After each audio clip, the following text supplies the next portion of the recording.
Let's read another chapter of Wayside School. So, the last chapter, the principal got his face unstuck, but Dr. Pickle got his face stuck. So, let's see what happens in this next chapter.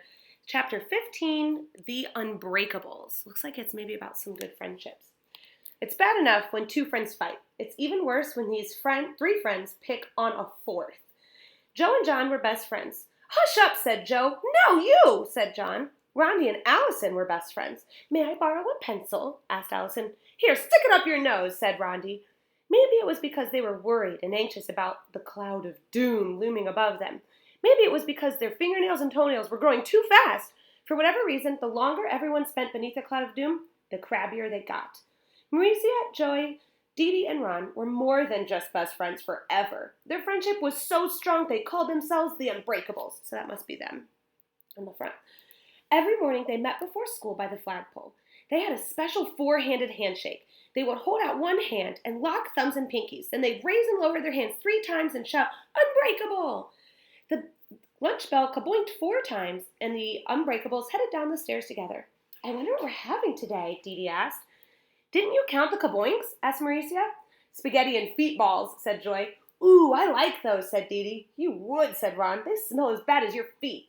He held his nose. My feet don't stink, said Dee Dee. Joy held her nose too and said, Not to you, but to everyone else.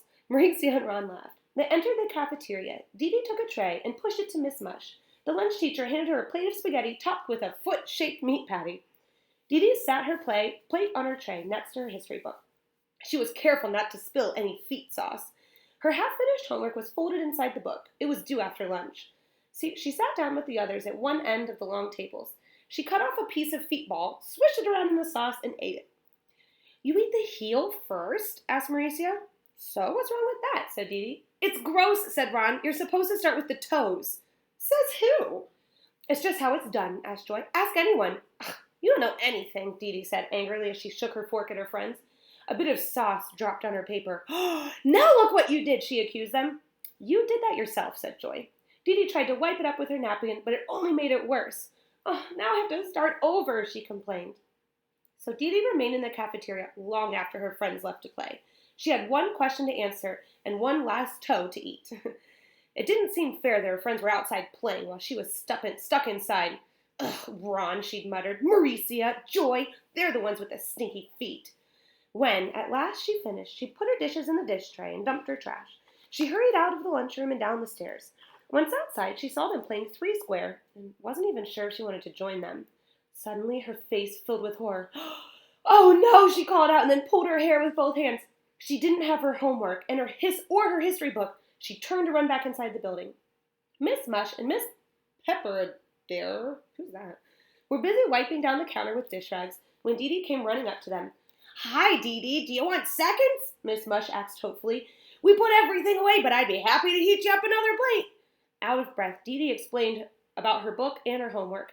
Neither Miss Mush or Miss Pepperdare, that's a weird name, remembered seeing it. I've already dumped all the trash, said it's Mr. Pepperdare. Mr. Pepperdare. There were 4 large dumpsters in the back of Wayside School. A pair of feet was sticking out of one of them. Upside down, buried in the trash, Dee Dee tried to read every wrinkle and soggy piece of paper as she dug through the half-eaten feet balls, stacks of spaghetti, drippy milk cartons, apple cores, pickle slices, and who knows what else. It's impossible, she cried. That's upside down because I think she's upside down. That's funny. Then, just when she lost all hope, a noise came somewhere from inside the dumpster next to her. Found it, called Ron. Again, he's upside down too. Rustling sounds could be heard from inside the dumpster from the other 2 dumpsters as well. Hooray! Cheered Mauricia. Whew, what a relief! Shouted Joy. Yes, there were 6 other feet sticking up from the dumpsters. They were the Unbreakables. Not even the cloud of doom could destroy their friendship. But that was only the first test. The ultimate test was yet to come. Wow. I like that story. So even though her friends were in a bit of a fight, they still came to her rescue when she needed them, but doesn't sound like it's going to be like that for long. Our next chapter is called A Short Chapter About a Long Book. So tune in next time.